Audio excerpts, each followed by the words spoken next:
Okay, so welcome back to this next video in which we are discussing amyotrophic lateral sclerosis. Okay, right. So we now know that amyotrophic lateral sclerosis involves the degeneration of the upper motor neurons and the lower motor neurons. Okay, and that this leads to initially weakness of skeletal muscle, okay, because you have less ability to actually contract your skeletal muscle, and then eventually you lose complete voluntary control over the contraction of the skeletal muscle, and you then are incapable of making voluntary movements. Okay, because your skeletal muscle cells are losing innervation by lower motor neurons, okay, they start to atrophy, okay, which just means waste away, and the name for that is amyotrophy. Okay, in addition, as the lateral corticospinal tracts degenerate, you get this gliosis in the lateral portions of the spinal cord, in lateral columns of the spinal cord, which involves particularly astrocytes, which start proliferating, and this increased number of astrocytes in that area leads to the hardening of the lateral portion of the spinal cord, and that's why it's called lateral sclerosis. Okay, right. So now what we want to turn our attention to is what actually causes this. What actually causes the upper and motor neurons to degenerate? Okay, well, as I explained earlier on, there is not just one answer to this question. It differs in different cases of amyotrophic lateral sclerosis. Okay, amyotrophic lateral sclerosis is not just characterized by a single neurodegenerative process, which is why we spent so long talking about which neurons degenerate, because that's the characteristic feature of amyotrophic lateral sclerosis. It's not just a single neurodegenerative process. Okay, so I'm going to describe two separate neurodegenerative processes that are understood in the case of amyotrophic lateral sclerosis. Okay, and which are known to cause amyotrophic lateral sclerosis. But before we go on to those two cases, let me firstly say that most cases of amyotrophic lateral sclerosis are sporadic. Okay, so this is around 90% of cases. Now, what does that mean? That means that there is no mutation in any gene that we can find in these people that is causing the disease. Okay, so we don't know what is causing the disease at all in 90% of cases. Okay, in the other 10% of cases, we call this familial ALS, okay, or FALS for short. So familial is the F, and then ALS, amyotrophic lateral sclerosis. Okay, in these final 10% of cases, we do know what is causing the neurodegeneration. We do have a gene that you have a herited mutation in, and that's important. It's not a somatic mutation. It's not the case that one cell in your body has got this somatic mutation and then that's causing the problem. This isn't cancer we're talking about now. These need to be herited mutations. You need to have the mutation in every single cell of your body, basically. Okay, so if you've got a herited mutation in certain proteins, it causes ALS, and this is the 10% of cases where we do actually know what is causing the ALS. Okay, so we are only going to look at the familial cases, the 10% of cases where we can actually find a herited mutation that you had from being a fertilized egg, which has caused the neurodegeneration of the upper motor neurons and the lower motor neurons. But I should say that even in these cases, the neurodegeneration is not very well understood. What we certainly don't understand is why these mutations only cause degeneration in the upper motor neurons and the lower motor neurons. As we'll see, the second one doesn't. It causes much wider spread neurodegeneration. But the first one that I'm going to mention seems to be pretty selective for the upper motor neurons and the lower motor neurons, and it's a complete mystery as to why it only causes problems in those neurons. And moreover, why only neurons? Why not all the other cells of your body? Okay, these questions we don't know the answer to. Okay, so let me discuss this first type of familial amyotrophic lateral sclerosis then. Okay, so this first type is caused by a herited mutation in a SOD1 protein. Okay, and it's dominant. Okay, so what is SOD1? So whoops, not like that. SOD1 stands for superoxide dismutase. Okay, so the SO is for superoxide, S for super, O for oxide, and then the D is for dismutase. Okay, so this is superoxide dismutase 1. Okay, now let me just tell you a little bit about superoxide dismutase. Superoxide dismutase is an enzyme that is found in the intermembrane space of mitochondria. So if I draw a picture of a mitochondrion here, remember mitochondria all have two membranes. They have an outer membrane and then an inner membrane. And the inner membrane has these invaginations inwards known as cristae, okay, which help to increase the surface area of the inner membrane. Okay, because remember the inner membrane is the site of the electron transport chain, so you need a large surface area so that you can have a lot of the electron transport chain proteins packed in there. Okay, so this space then in between the inner membrane here and the outer membrane here, this is known as the intermembrane space, and it's here that you will find the superoxide dismutase 1 enzyme, or SOD1. So I'll draw it here. Okay, so I'll draw it in the classical way to show an enzyme. There we go. Okay, that's its active site there. Okay, so I'll colour it in red as well. So it's in the intermembrane space of mitochondria. Now what does it do? Well, it's involved in the breakdown of an incredibly dangerous molecule that can be produced by the respiratory chain, okay, by accident. Okay, so that's the function of superoxide dismutase. It's sitting in the intermembrane space, waiting for this incredibly dangerous molecule to be produced, and then when it is produced, it's going to destroy it before it can do any damage. Okay, right, so what is this incredibly dangerous molecule? Well, it is, of course, superoxide. Okay, so let me explain what superoxide actually is. So we'll start with what oxygen is, and then we'll work up to what superoxide is. So starting with oxygen then. Oxygen consists of two oxygen atoms bound together. Okay, I should really say an oxygen molecule that consists of two oxygen atoms bound together. Okay, by a double covalent bond here. Now in each one of these covalent bonds, you're going to have two electrons, one from each of the two oxygen atoms.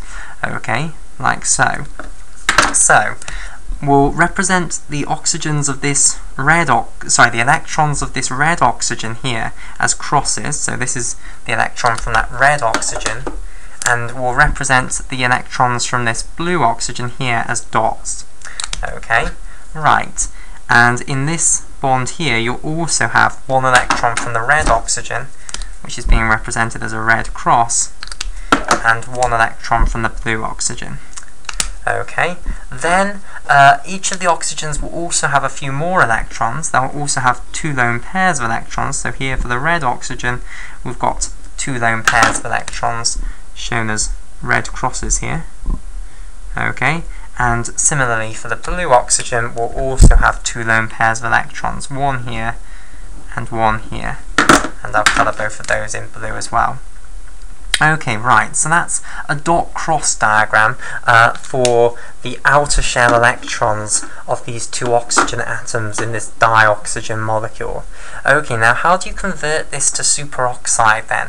Well, basically the way that you do it is you fire a bad electron at this molecule. Okay, so if somehow you manage to fire an electron at this molecule, okay, what happens is you end up producing superoxide, because this is what this molecule does. It breaks one of these bonds, okay, and it sends one electron back to this oxygen and one back to this oxygen, okay. Then one of these oxygens, and let's say it's going to be the red one, will take this new electron and stick it into a pair with the electron that it has taken out of this bond here.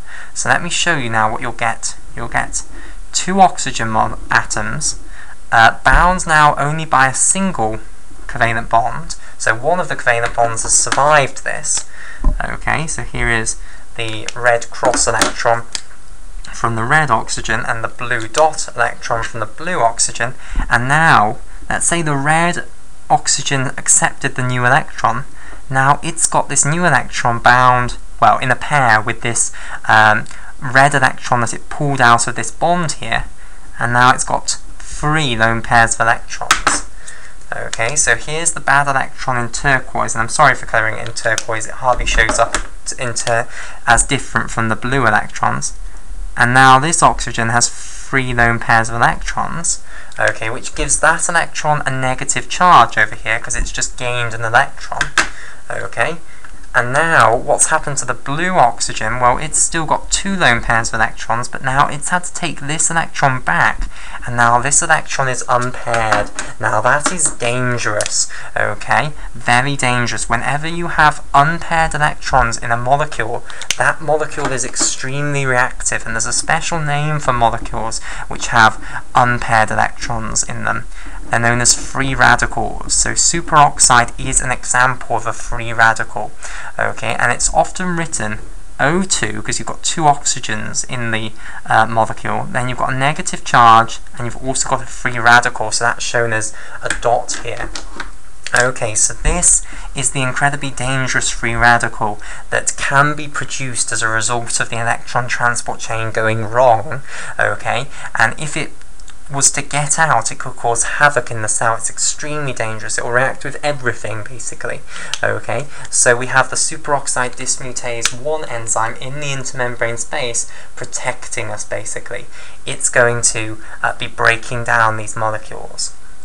Okay, so you might think, right, I understand it now, and this is what we used to think. We used to think that you would get a mutation in superoxide dismutase 1, which would cause loss of function of the enzyme. The enzyme would lose its function, then what would happen is you'd no longer be able to protect yourself from the superoxide would get out, and that would be what killed the lower motor neurons and the upper motor neurons in amyotrophic lateral sclerosis.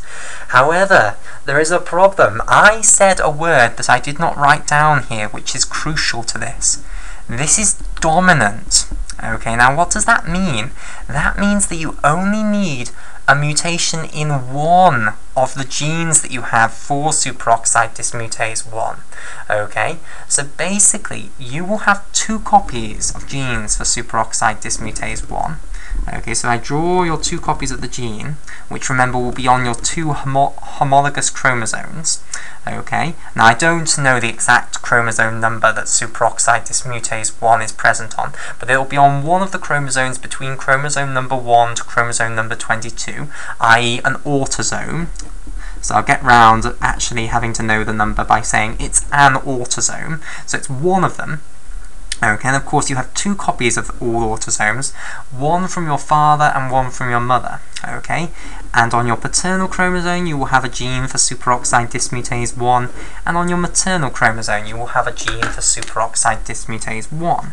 Now, the fact that this disease is dominant means that you only need a mutation in one of these to get the disease.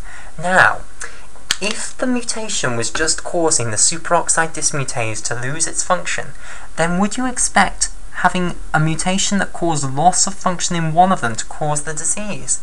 No, because you'd expect just to make more of the other one, okay? You'd expect this one to cope, basically. You're still going to produce some functional superoxide dismutase 1 from this gene here, so it shouldn't cause a problem, basically. And you'd expect the disease to be recessive. You'd expect to need 2 mutant copies that would take out both of them, and then you'd lose function of the superoxide dismutase 1, and then you'd get the overfill of the superoxide. Okay, so we do not anymore think that the mutation causes it simply to lose its function. We don't think that that's how this works, so forget that. Instead, it's more interesting, okay? Instead, what we think happens is superoxide dismutase 1 gets a gain of function mutation. Okay, so one of your genes now gets a mutation. Okay, and generally the mutation is not too severe. Okay, it's generally a very mild mutation. It's just a missense mutation. Okay, now compared to some of the mutations that you can get in genes, a missense mutation is relatively tame. Okay, what a missense mutation involves is it means if this is the protein here, let's say this is the amino terminus of the protein, and this is the C terminus of the protein, a missense mutation involves taking one amino acid in the polypeptide and changing it to a different amino acid. Okay, so it's just a mere substitution mutation where you take one amino acid and replace it with a different amino acid. Okay, right. Now an example of a common missense mutation in the superoxide dismutase 1 gene is A4V. Okay, so let me just explain how you read the nomenclature for missense mutations. So the first letter here tells you what the initial amino acid was. Okay, the middle number tells you the position of the amino acid that has been mutated. So this is telling us that the amino acid is the fourth amino acid along. So if this is amino acid number 1, this is amino acid number 2, this is amino acid number 3, this is 4th. So the amino acid involved in the missense mutation is going to be number 4. Originally it was an alanine. Okay, that's what the A means. That's the single letter code for the amino acid alanine.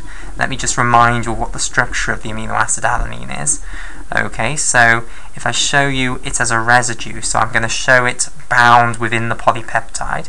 Here's the amino group, here's the alpha carbon with a hydrogen coming off, here's the carboxylic acid group, and then the R group of alanine is just a methyl group, like so.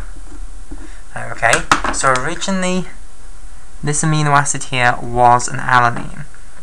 Okay, now what's going to happen is it's going to be mutated to the amino acid V. Okay, now what is the amino acid V? Again, you need to be able to read single letter amino acid code. It's the amino acid valine.